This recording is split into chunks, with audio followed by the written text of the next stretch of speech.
स्वामींना ससा देण्याची विनंती केली. जी जी, ससा सोडावा. शिकारी म्हणाले, हा ससा मी तुम्हाला देणार नाही. श्री चक्रधर स्वामी म्हणाले. शिकारी म्हणाले, स्वामी, हा आमच्या शर्यतीतला ससा आहे, तो आम्हाला द्यावा. शरण आलेल्या कोणत्याही जीवाला जीवन द्यायचे असते. हा ससा रानात राहतो, गवत खातो, ओढ्या नदीचे पाणी पितो. त्याला झुडपातून का उठवले? त्याने तुमचे काय बिघडवले? विनाकारण का मारता तुम्ही त्याला? श्री चक्रधर स्वामी म्हणाले. श्री चक्रधर स्वामींच्या बोलण्यावर शिकाऱ्यांनी विचार केला.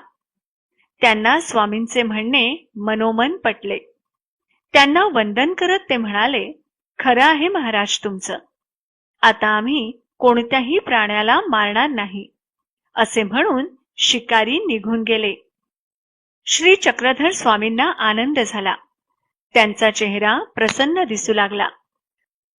त्यांनी हलकेच आपली मांडी उचलली आणि ते सशाकडे पाहून म्हणाले, पळा आता. मग सशाने एकदम धूम ठोकली.